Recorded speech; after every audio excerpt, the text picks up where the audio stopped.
Okay, Assalamualaikum warahmatullahi taala wabarakatuh. Okay, hari ini saya akan share bagaimana kita nak deposit dalam tokenized exchange. Deposit dia agak ada beberapa step lah untuk kita nak deposit dekat sini ya. Okay, bila kita dah masuk tokenized exchange ni, kita pergi ke kita punya wallet. Untuk kita nak deposit, kita kena deposit dalam wallet kita. Okay, kalau kita tengok dekat sini, wallet ni ada dua jenis wallet. Satu wallet untuk, dia tulis sini currency ni, cryptocurrency lah. Kemudian fiat balance. Fiat ni adalah kita punya duit ringgit lah. Jadi bila kita nak deposit, mestilah kita ada duit ringgit Malaysia, betul tak? Kalau kita dah ada Bitcoin ke apakah, kita boleh deposit Bitcoin terus ke dalam kita punya wallet tokenized exchange ni. Tapi kalau kita belum lagi ada Bitcoin, Ethereum, Litecoin ataupun Ripple, kita boleh deposit ringgit Malaysia dulu. Okay, cara dia macam mana? Yang pertama sekali kita tekan depositnya. Deposit. Kemudian kita perlu masukkan funding source.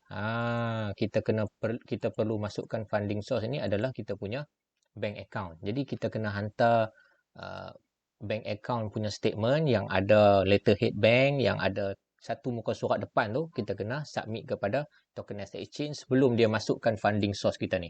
Macam saya dah masukkan. Jadi saya ada saya punya account dekat sini. Jadi saya pilih dekat sini, contoh saya buat RM100.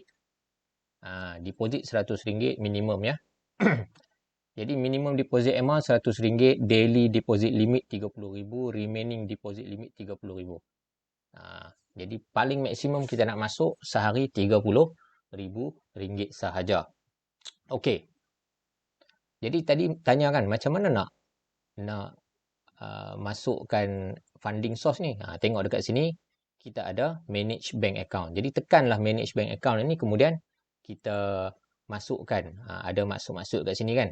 Jadi kena masukkan semua kat sini lah. Alright. Okey.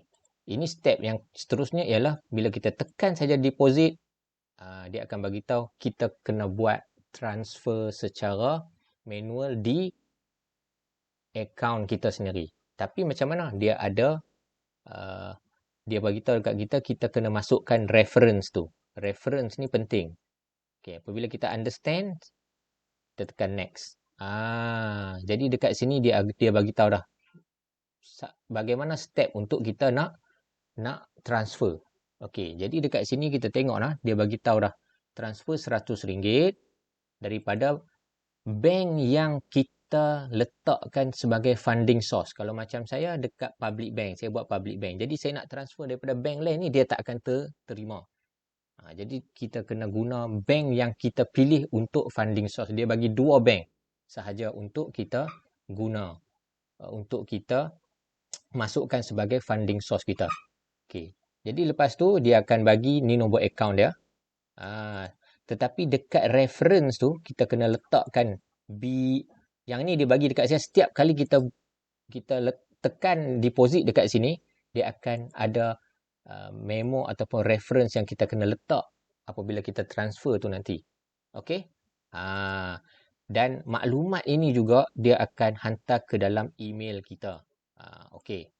Jadi apa yang kita kena buat? Kita kena masuklah. Kalau siapa yang pakai Maybank 7, guna Maybank 7. Dekat reference, jangan lupa masukkan memo reference yang diberikan. Jangan masuk yang saya punya. Sekejap lagi duit tu dapat kat saya. Tapi dia tolak lah sebab daripada akaun hampa. Kan? Okey. Ini salah satu cara untuk kita nak deposit. Cara ni saja sebenarnya. Dia sama dengan CDS. Siapa yang biasa buka CDS account, trade saham dekat BSKL, ini adalah cara-cara yang sama. Disebabkan oleh tokenized exchange ini berada di bawah Suruhanjaya Security Malaysia. Jadi dia punya SOP tu sama. Apabila kita masukkan deposit dalam masa 2-3 jam, insya-Allah akan ada di dalam kita punya account. Okey. Itu yang pertama. Jadi boleh faham lah macam mana nak deposit. Okey, baik. Yang kedua, macam mana kita nak trade? Apabila kita dah deposit, contohlah macam saya, dekat sini saya ada Malaysia ringgit tinggal $14. $14 pula dah. RM14.82. Jadi, kita nak trade, kita pergi ke market. Okey, kita pergi ke market. Apabila kita pergi ke market, kita tengok kita nak beli apa? Kita nak beli Bitcoin contohnya. Ataupun kita nak beli yang paling murah sekali, Ripple. Kita tekan Ripple. Jadi kita tengok dekat Ripple ni, oh harga RM2.55. Jadi kita tengok dekat bawah. Kita kena buat apa? Kita kena pergi dekat buy. Dekat buy Ripple. Jadi balance yang kita ada, kalau tuan-tuan ada RM100, tuan-tuan tengok dekat sini, harga dia berapa yang the lowest ask price adalah RM2.54. Kalau nak beli terus, tuan-tuan boleh tekan market price. Jadi tuan-tuan kena letak market price. Katakanlah tuan-tuan ada RM100. Jadi ambil kalkulator kan, RM100 bahagi 2.548. Jadi tuan-tuan boleh beli 39 Ripple. Kita buat macam tu lah, 39.2, jadi boleh buat 39. Jadi tuan-tuan boleh letak 39 dekat sini. 39 ini tuan-tuan akan dapat lebih kurang dalam RM100. 39 Ripple tuan-tuan boleh dapat dalam RM100. Jadi tuan-tuan terus tekan buy. Buy dekat sini, tuan-tuan akan dapat Ripple pada market price. Okey. Tapi kalau tuan-tuan nak beli Ripple ini, contohlah, tuan-tuan tengok dekat sini, oh mungkin dia nak turun sikit lagi ni. Dia nak turun ke paras bawah ni. Nampak ke paras support kat bawah ni 2.2973.